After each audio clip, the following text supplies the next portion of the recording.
This is the Sixth Man Show, an Orlando Magic podcast, with your hosts, Luke Sylvia and Jonathan Osborne, covering all things Magic basketball. By fans, for fans. Go Magic.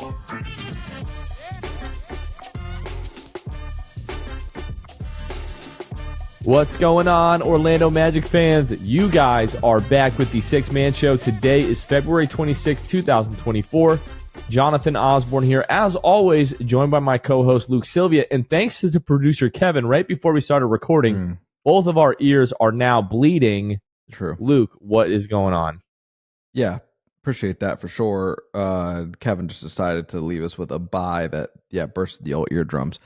Aside from that, well, even with that, I'm still not doing great. Got a stomach bug happening here the last few days, becoming a little concerning. But we have I'll not bore people with personal talk because we have a full slate of games to talk about.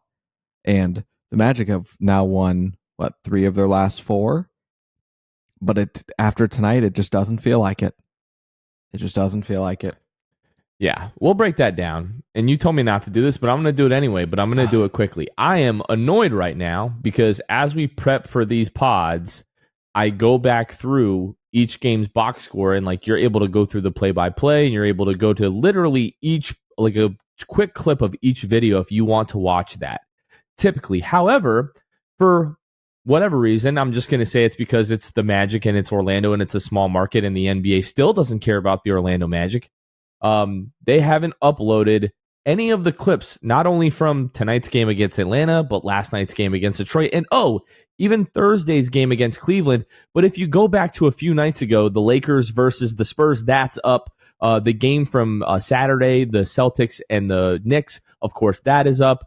So literally, the NBA can't even help their own bias on their website. It is so annoying. I'm pissed off about this loss. I'm pissed off about this. Screw the NBA. You guys suck. All right. This is going to be a tier-free episode. We are going to vow that is going to be the case. Now that I have all my emotions put back together from our last episode, if you have not watched the 5-year anniversary special on our YouTube, go and watch that. Even if you've listened to it, listening to the podcast is not the same as viewing that. So go ahead and check that out. But once again, just wanted to shout out everybody that has shared such kind words and awesome sentiments. We've got tons of comments. Everybody that was involved, again, Luke and Kevin for helping put all of that video stuff together was just awesome. Still one of my favorite episodes ever, probably my favorite episode that we've ever done. And I don't know that I'll ever be able to watch that few minute clip towards the end without getting super emotional. So it was awesome. And yeah, just looking forward to 5 more years and maybe 500 more years, depending on what happens with technology. Who knows? All right. Next episode of the Sixth Fan Show, folks, coming up on Tuesday when the Magic are back home taking on the Brooklyn Nets. Ben will be outside of Kia following that game filming the Sixth Fan Show. So please be sure to stop by, not step by. You can step by if you want, but we would appreciate if you would stop by. You can high step. You can do all of it. Just stop by. Yeah, exactly. All right. We've got a lot to talk about. Let's jump right into the state of the Magic, Luke. This week, the Magic went 2-1. They had a win over Cleveland, a win over Detroit, and then the loss to Atlanta on Sunday night. They currently sit 8th in the Eastern Conference with a record of 32-26, 13.5 games back of first place Boston, 6 games back of second place Cleveland, 5 games back of third place Milwaukee. But Luke, now just 2.5 games back of New York, who's sitting at 4th, a game and a half back of Philadelphia, sitting at 5th. They're a game back of Indy. They're tied with Miami. Miami holds the tiebreaker, so the Magic are 8th. Miami is 7th. We're now 4.5 games up on Chicago, 6.5 games up on Atlanta. On the season, the Magic are now 23rd, Luke. We are moving up the rankings here. 23rd in the NBA in offensive rating with a rating of 113. They're 5th in the NBA in defensive rating with a rating of 112.2. 15th in net rating with a net rating of 0.8. Looking at the injury report, Paolo Banchero was out Sunday night with an illness. He played through it on Thursday against Cleveland, played through it on Saturday against Detroit. We'll talk more about that in a bit. But this dude didn't have an all-star break, playing crazy sick, hasn't looked like himself, pretty much deserved to have the night off. Not mad about that whatsoever. Gary Harris was out Sunday for right calf injury maintenance. Markelle Fultz returned to the lineup Sunday after missing the previous 2 games due to left knee injury maintenance, but he came off the bench, Luke. AB and Goga Batadze started in place of Markelle and Paolo. Wasn't so surprised about Goga, in the starting lineup without Paolo. But what did you think of AB starting, even though Markelle was available, and bringing Markelle in off the bench? Is this anything? I don't think so. I don't think it is, and I don't even know if it deserves too much more of a response than that. I don't know with this team. First and foremost, I never know what Coach Jamal Mosley is going, what he's thinking, and that's not like a slight to him. That I don't know what he's thinking. I legitimately don't know what he's thinking. I don't know when it comes to that. Fultz plays ultimately 12 minutes, and it's hard to really gauge because it's like clearly on a minutes restriction at that point. And if he wasn't, he became on one once he had that little tumble heading into the paint kind of there, I believe in the second half of the game tonight. So it's hard to gauge, man. If it were me, I would love to believe that Anthony Black is just going to get to start regardless of the lack of efficiency tonight. I think he made 1 shot. So listen, we all know where we stand on Anthony Black. I don't know. Do you think, were you reading into Markelle Fultz not starting tonight? I don't know. I just genuinely don't know, because at some point it does feel like, we talked about this on maybe not the last pod, maybe a couple pods ago, but it does feel like at some point, if this knee issue is going to continue, and it's been continuing now for almost 5 months. Let's see, December, January, February, almost 4 months. Sorry, my math's not great. Almost 4 months. It's not going away this season. If you're going to continue to play Markelle, like if they're like, oh, we're just going to sit him out another month and bring him back last couple of weeks of the regular season and then go into the playoffs, like, okay, maybe there's a chance that it'll be gone when he comes back. But if he's just going to miss a game or two and then come back, or not play back-to-backs and then come back, this knee tendonitis issue is not going to go away. If they are accepting that that is the case and you just want more continuity in the starting lineup, then maybe you're just like, okay, we've seen enough. Markelle is not going to be here past this season. AB is our guy for the future, and we want to see what he can do in the starting lineup. I don't know. I really doubt that. I would put that at maybe a 5 to 8% chance of being the case. So I'm not looking too much into it, but I do think that thought at least has to be in consideration. Maybe very small consideration, but it has to have entered their mind at some point, I think. Absolutely agree. Well, Jonathan Isaac, we are going to be keeping our eyes on the injury report tonight. I believe it was in the second quarter. He drives into the paint and then just sort of collapses, lands awkwardly, and is grabbing at that left knee, which instantly brought me back to New Year's Day of 2020 when he tried to do the little Euro step around Bradley Beal and then collapsed, and then to the bubble where he tried to do the hop step against Sacramento and tore his ACL and went down. That is instantly where my mind, and I know thousands of other Magic fans' minds went. Now, Jonathan Isaac, the x-rays were negative that they did during the game. He's going to be reevaluated when they get back to Orlando. I'm going to assume tomorrow, Monday, he'll probably have an MRI done. But right now, it's been ruled as a knee strain. Now, Jamal Mosley was asked about Jonathan Isaac after the game, and he said, it seems like he's going to be okay. And shout out to Lando Kid on Twitter, because he added Jonathan Isaac on Twitter, or X, and said, please like this if you're going to be okay. And to his credit, Jonathan Isaac liked that tweet. That is whatever that means. That is the craziest and most straightforward injury update we've ever gotten that fast ever in the history of this regime. Like, I genuinely don't think Jonathan Isaac is liking that tweet if this is something that Jonathan Isaac is going to miss a significant amount of time for. And the way that Jamal Mosley was talking about Jonathan Isaac after the game makes me think that this is not going to be something that he misses a significant amount of time for. The MRI or any news update that could happen in 5 minutes from now, it could happen 24 hours from now, could change that. But until then, and I know you're about to crap all over my positivity parade, but I'm choosing to hang on to that for right now. To be fair, if Lando Kid tweeted a year and a half ago, J.I., can you like this tweet if you can give us 10 minutes? He'd like the tweet. You know what I mean?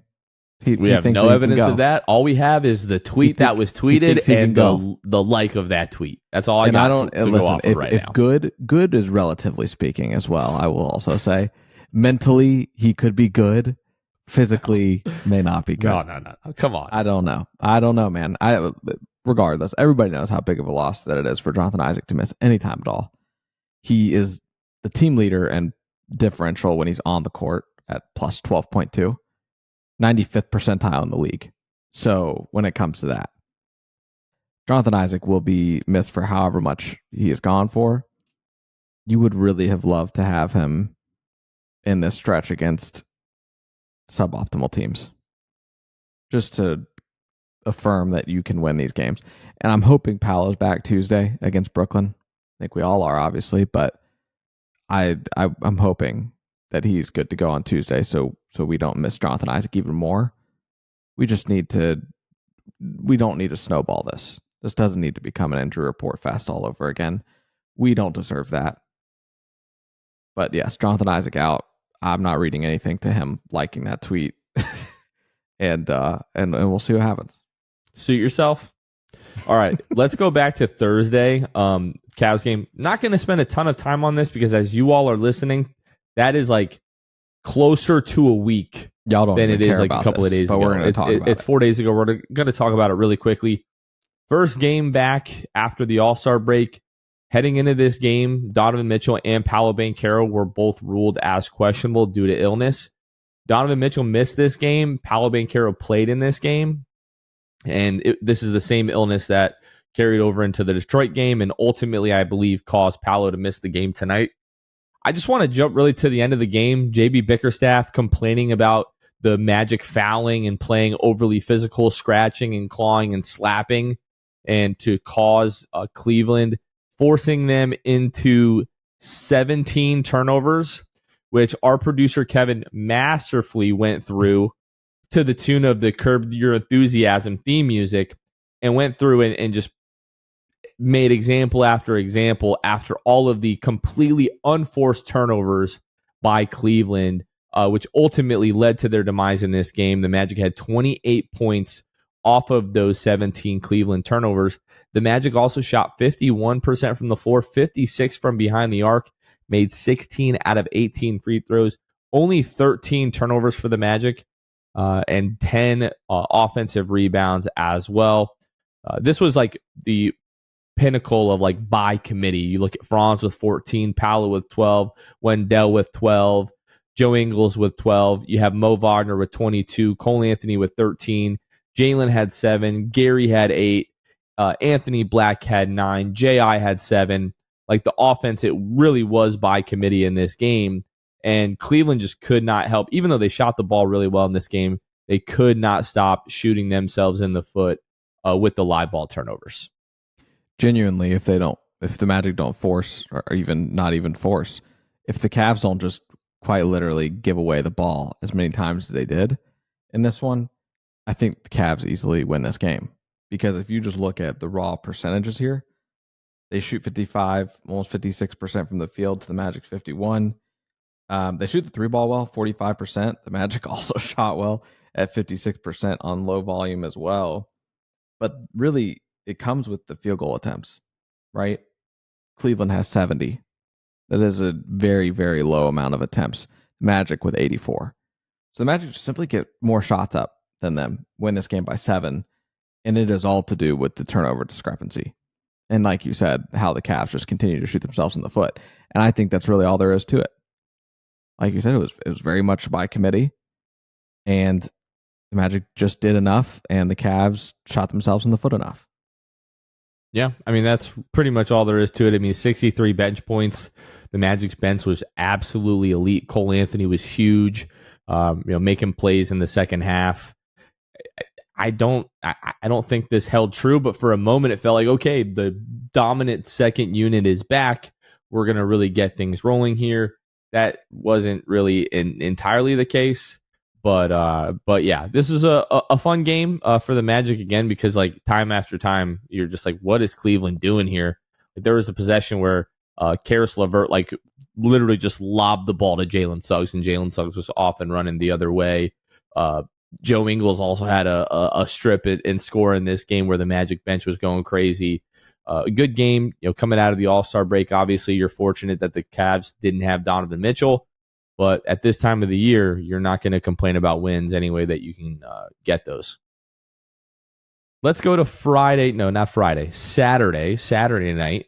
My days are all mixed up here. Saturday night against Detroit, where again you're coming off of that win against Cleveland.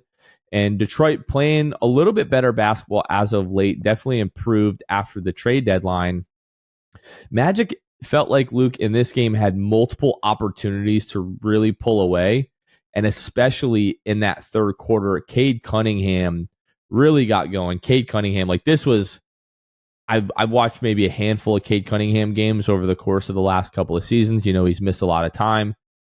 Last night was like, okay, this is why this. Yeah, that was last night. I'm thinking about it now.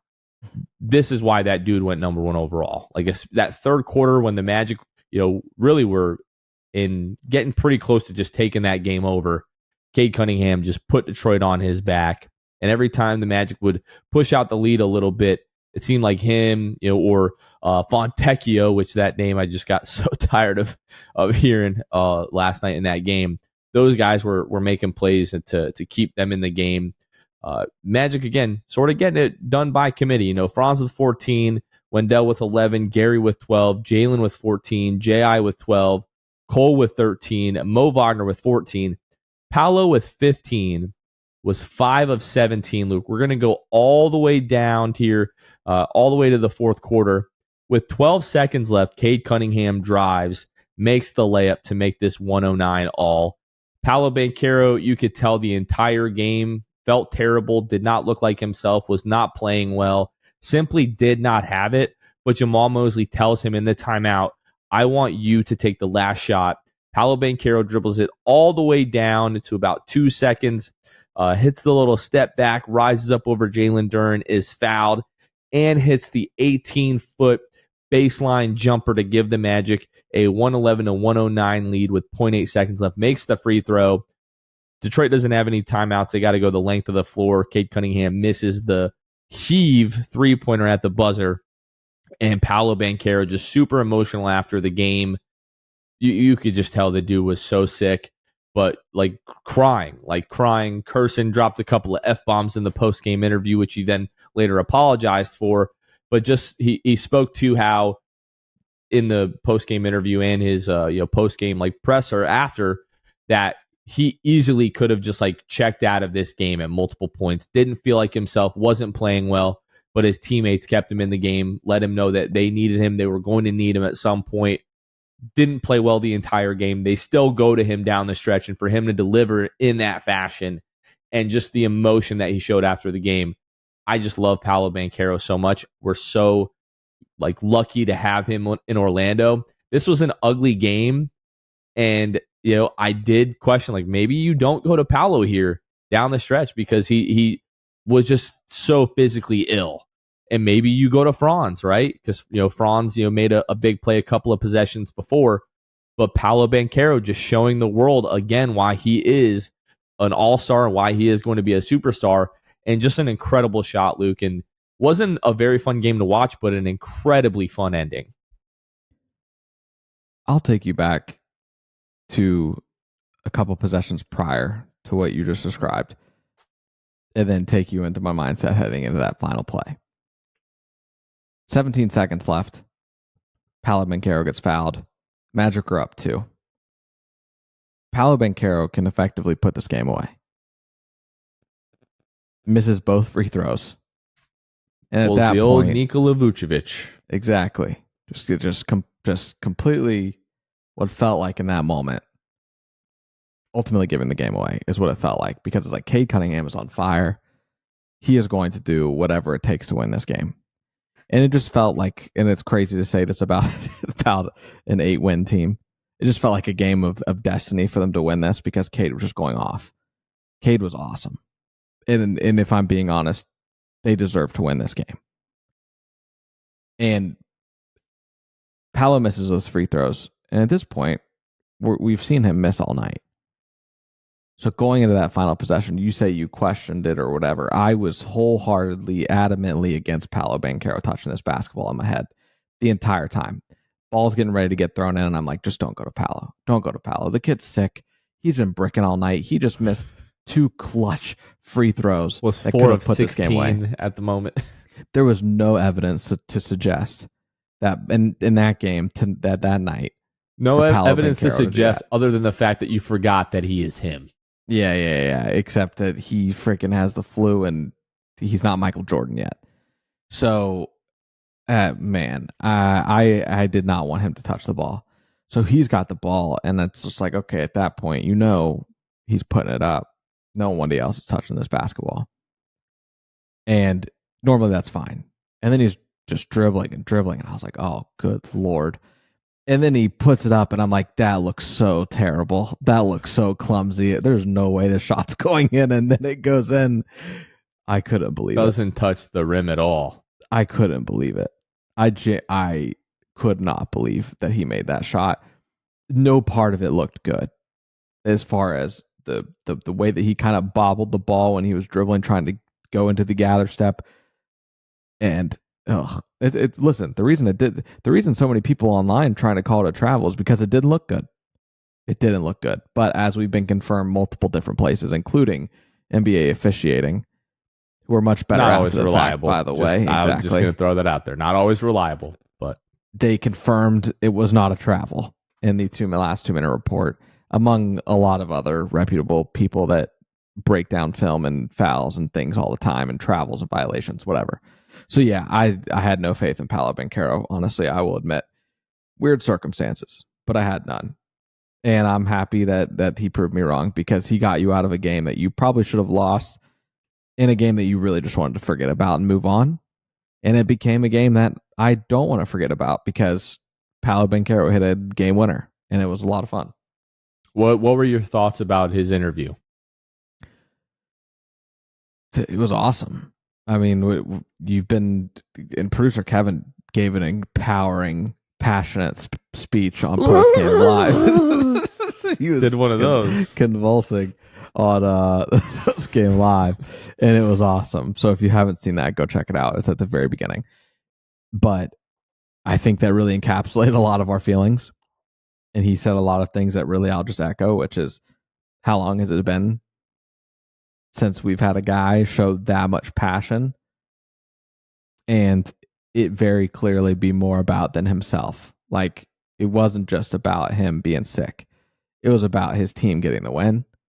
And for him to be the one that stepped up to the call, I genuinely, and I think we all know this, Paolo would have been cool and very happy with the win if Franz Wagner hits the game winner. But he just knows, coach tells me to do something, I'm going to do it. Just Paolo knowing how last night was going, if Mose doesn't say, because shout out to Mose for that, if Mose doesn't say, hey, I need you to take this shot, does he even want it? Does he say, I'm sick, just let me kind of distract and be another body out there that pulls gravity, get it to somebody else, right? Who knows? But just the fact that what he displayed last night in that post-game interview was nothing short of incredible. Yeah, and I thought it was really smart. You know, Asar Thompson was on Franz, and Franz was just basically like in the backcourt, like took Asar Thompson out of the play completely.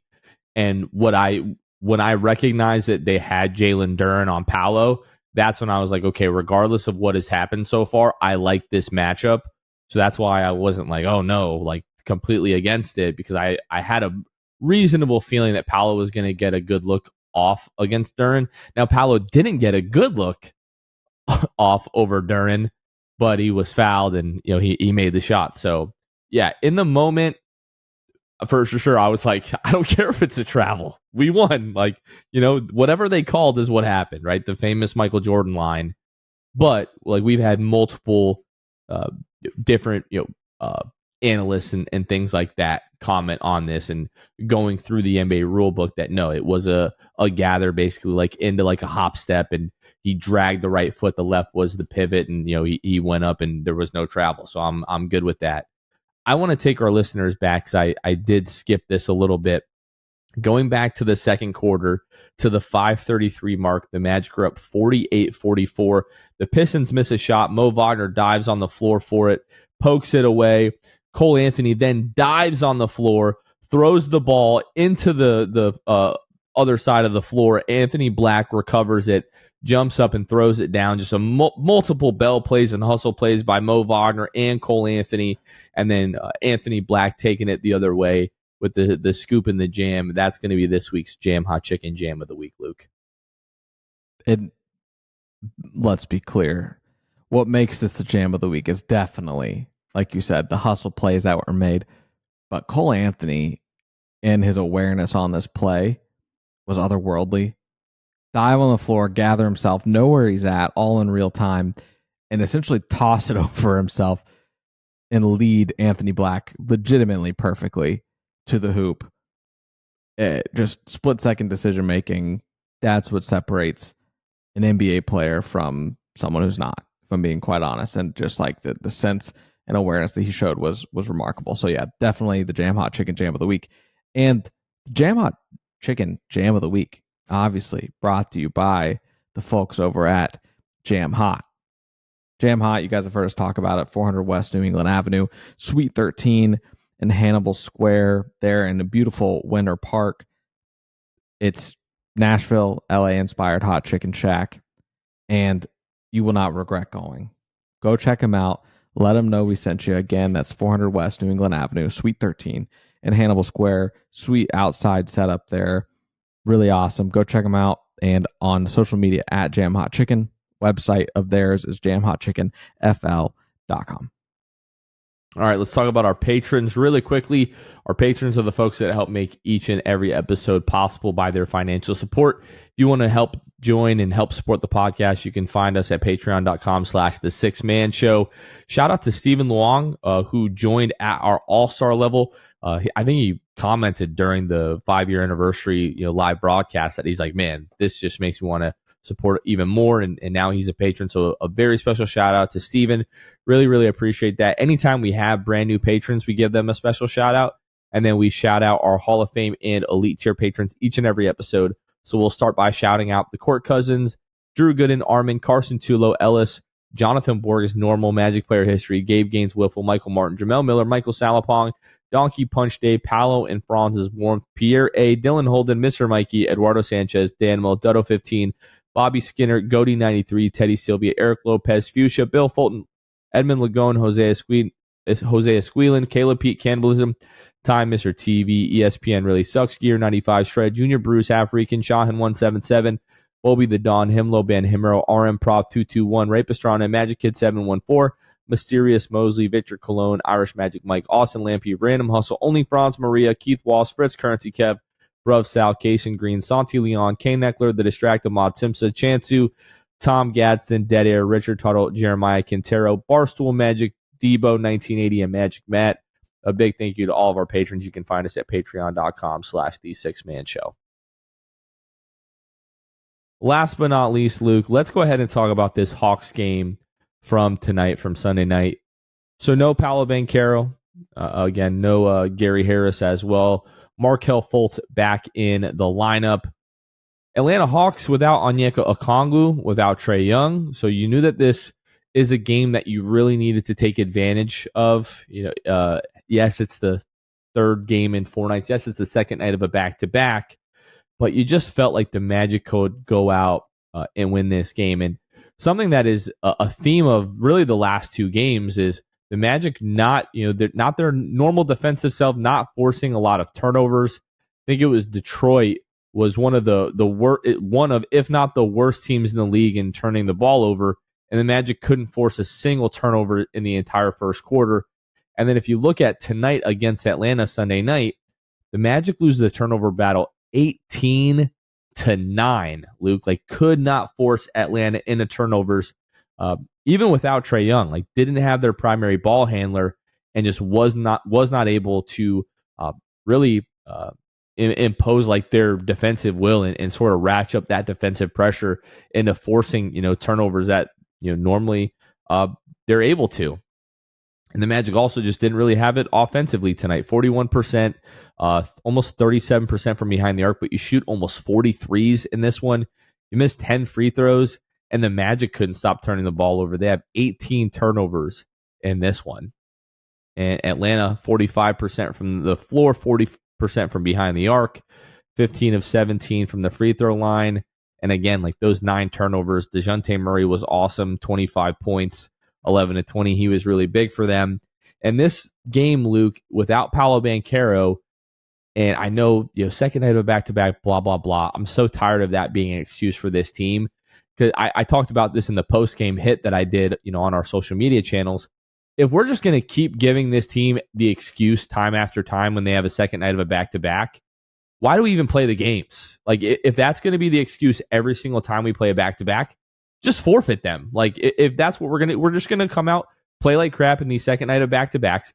And maybe I'm over-exaggerating a little bit to the result of this game, but I'm more so speaking to the way that we've talked about this team all year long when it comes to back-to-backs. Like, the standard just has to be higher. We can't just give this team a pass every single time they come out on the second night of a back-to-back and lay an egg, because guess what? Every team in the league does it. And this game was just begging for somebody to step up in Paolo's absence. A couple of guys had decent games, but just didn't really take over and really make the impact I feel like they could have. Sure, Franz 19, 7 of 16 from the floor, 8 rebounds, 5 assists, a steal. He seemed fine. Like Wendell as well, 18 points, 10 rebounds, 7 of 12 from the floor, was efficient. But I didn't feel like any of these guys were imposing their will. Even Jalen, 14 points, 6 of 10 from the floor. A lot of those coming in the last few minutes of the game, 3 rebounds, 6 assists, 2 steals. Cole had 15 on 6 of 16 from the floor. But it just really felt like somebody needed to step up and take over this game in a big way.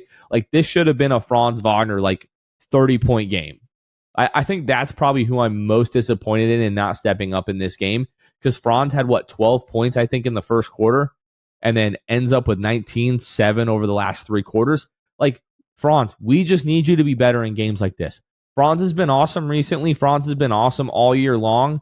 I was disappointed in Franz tonight because it felt like one of those big games from Franz could have given you a win in this, or at least given you a much better chance that you did. And basically, from the 8-minute mark on, the left in the fourth, the Magic made a little bit of a run. But I don't know. Have we talked about my rule on the pod? I think we might have mentioned it a couple of times. But basically, I have a rule or maybe a theory that I think is pretty accurate.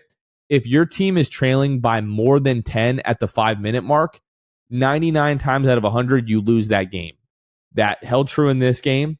But I was waiting for the Magic to sort of make that push, that 6-minute mark, to really make this game close, and they could just never really do that. Was it am I wrong that I thought it was 12 with 5:15 left maybe? It was right around there. Yeah, so they cut it to 12 with 5:18 left with a call. But yeah, but you're right. Your rule still held intact, no doubt. And tonight really is just summed up by the leaders of each group didn't step up, right? Franz Wagner, is 7 of 16 terrible? No. But is 5 fouls and honestly only getting 16 shots up when you are the no doubt number 1 option, getting to the free throw line only 5 times wasn't enough. Yes, at the end of the day, the stat line looks good, right? 19, 8, and 5. Typically, you take that. But you take that when Paolo Banchero is also on the court. Giving you 25. Right. When Franz Wagner is the best player aside from Paolo Banchero on this team. I don't think there's any way around it. And he has to be the guy. And he wasn't tonight. But Then you look to the bench unit, and your guy who's supposed to be the guy who had his bounce back game on Saturday night, talking about Cole Anthony, didn't have it either. 6 of 16 from the field. Cole Anthony should, number one, that's kind of your first thing. Cole Anthony should not be shooting the same amount of shots as Franz Wagner. Especially with Paolo Banchero out, Franz should shoot 20 plus times. Easy. And Cole Anthony shoots 6 of 16. 6 of 16. And typically what I will say about Cole Anthony is usually if he has a bad shooting performance, he very likely contributed in other ways. Be it in the assist column or the rebound column, he had 3 assists, 3 rebounds. Normally when Cole is not performing well from the field, he's given you 5 assists, 7, 8 rebounds. Just didn't have it. And he plays 30 minutes. Like, you just need more from him as the leader of that, of the bench. You need more from Franz, the leader of that. But yes, now on back-to-backs, 0 days rest, the Orlando Magic, we'll just do a fun guessing game real quick. They've played 12 back-to-backs, second night of back-to-backs, 0 rest this season. Jonathan, what do you think the Magic's record is on 12 games? I'll say 3-9. Bingo. 3-9. The Magic are 3-9 after tonight on no rest. So, not great. Not great at all. And it just uninspiring second half.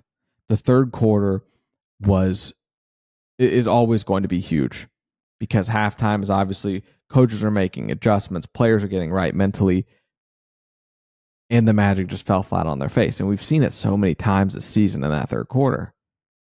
And we just have games where, maybe they turned the corner. Maybe they figured it out. They've snapped out of that whole third quarter slump thing. You outscore Atlanta in that first quarter, 22-19. You hold them to 19, that's great. 22 points by you is awful. But if you hold them to 19, we can live with the offensive output. 29 points to 26 points in that second quarter. Again, you outscore them. Third quarter, 38-19, you're outscored by Atlanta. You get doubled up in the third. 31% from the floor, 27% from behind the arc for the Magic, and 5 turnovers. The Hawks didn't have a turnover in that third, and they shot 53% from behind the arc and 53% from the floor, 62% from behind the arc. You said no turnovers, right?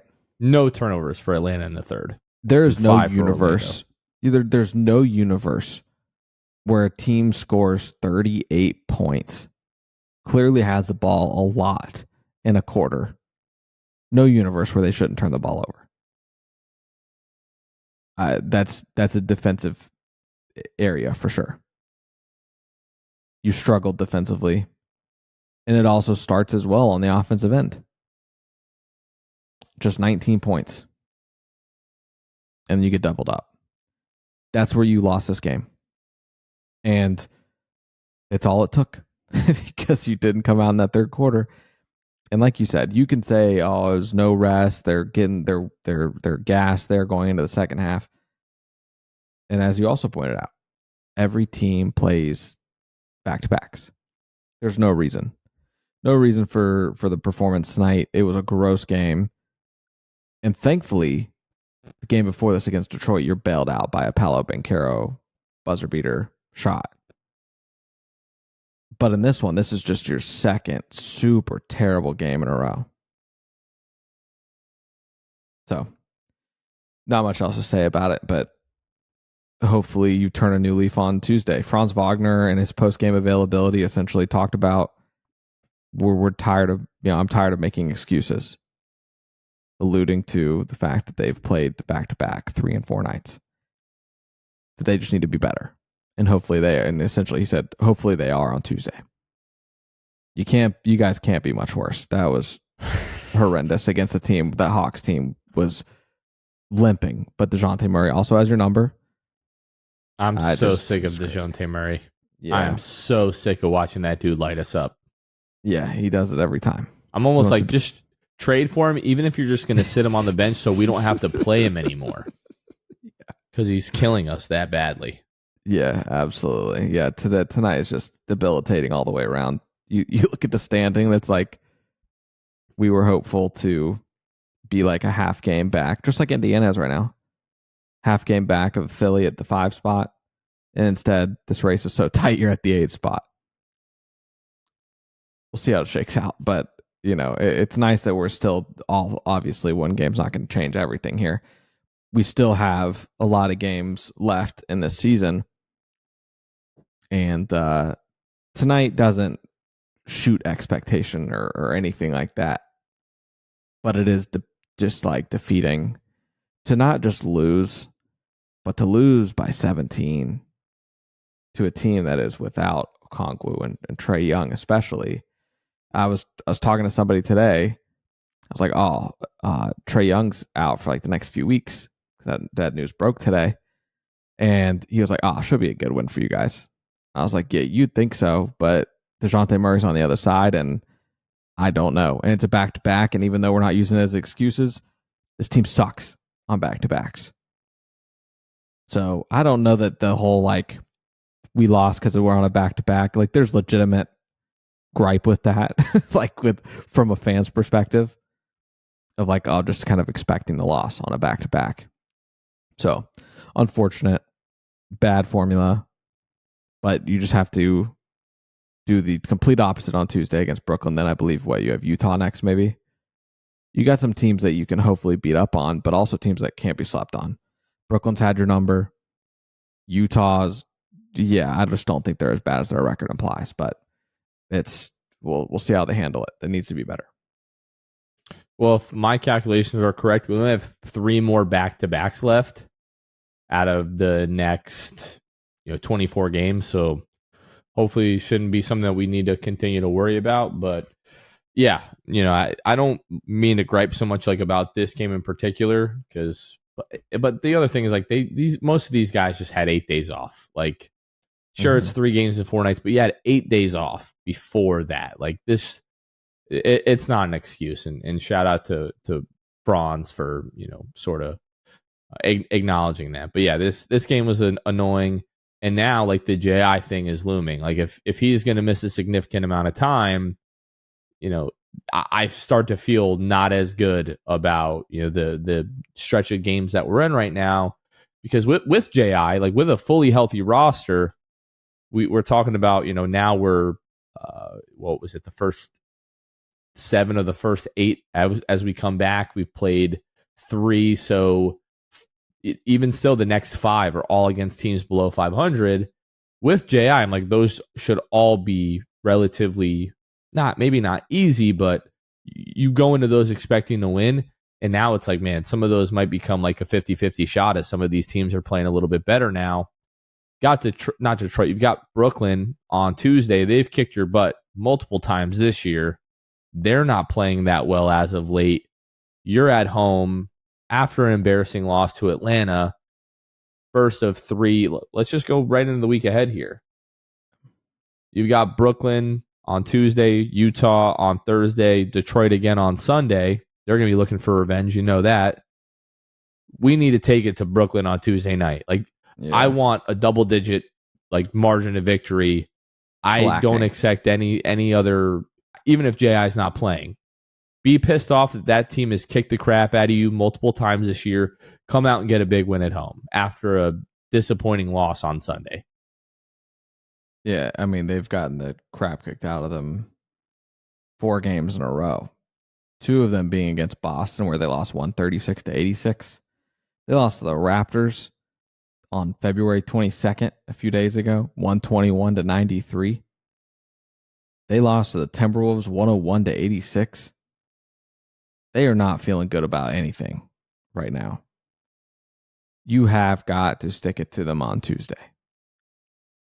There's no excuse not to.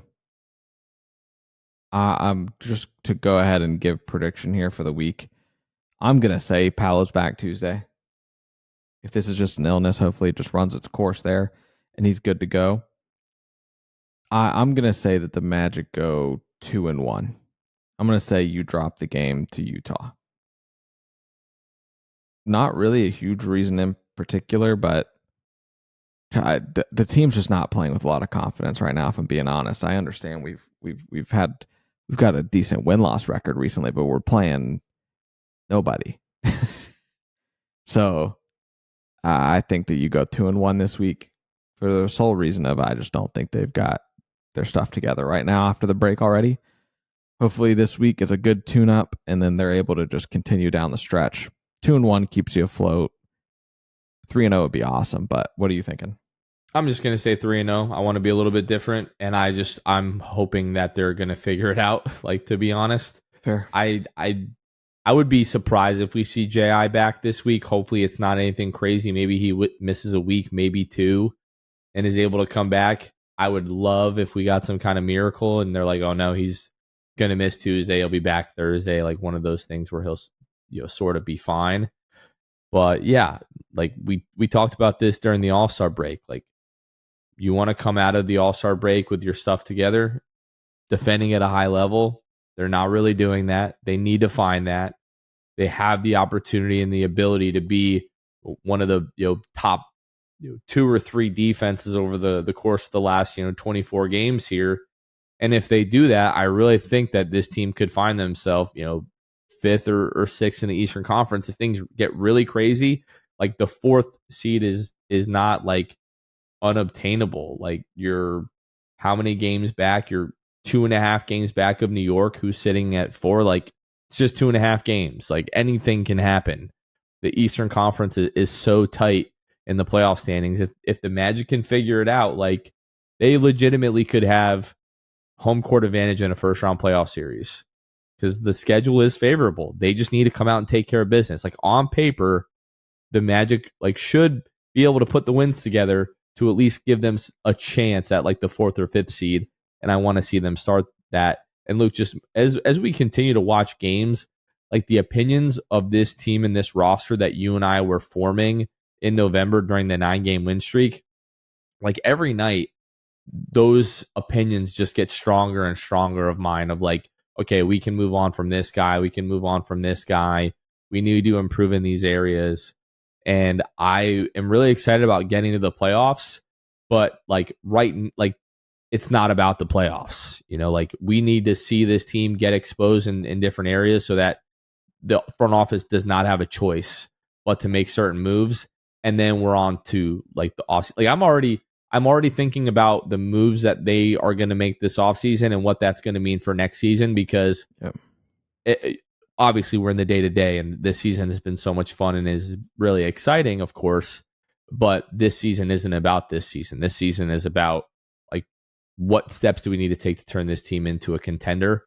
And like certain guys like, hey, if you're not going to get it in gear and contribute to winning in a real like meaningful way, we're going to have to get guys in here that can. And a lot of guys like have a lot to prove over the course of the last 24 games. So, but it starts with these 3 games, and I'm going to say we're going to go 3-0, and I don't see a reason why the Magic should not win each of these games on paper, and they just need to come out and start taking care of business. That's the next step for this team is like maturing to the level where we don't need a Paolo Banchero miracle on Saturday night to beat Detroit. And we don't have a third quarter where you're getting doubled up to a Trae Young-less Atlanta Hawks and then you're losing by 17. Like these are just things that should not happen consistently to good teams. And the Magic consistently find themselves in these situations. And eventually they're going to either mix up the roster and mature to that level, or guys on the roster are going to step up and the team will mature to that level. Yeah, I don't have anything else to add. All right. Let's wrap this one up, folks. Everybody get healthy. Hopefully everybody's okay. Let's start getting some wins here. That's going to do it for this one. For Luke Sylvia, this has been Jonathan Osborne. You all have been listening to The Sixth Man Show, and we will catch you guys next time. See ya. Thanks for listening to The Sixth Man Show. Be sure to subscribe on iTunes and Spotify to get new episodes downloaded directly to your phone. If you enjoyed the show, please take a minute to give us a 5-star rating and a review. It helps out the show a lot. Follow us on Twitter, Instagram, and Facebook at Sixth Man Show. We'll catch you guys next time. Go Magic!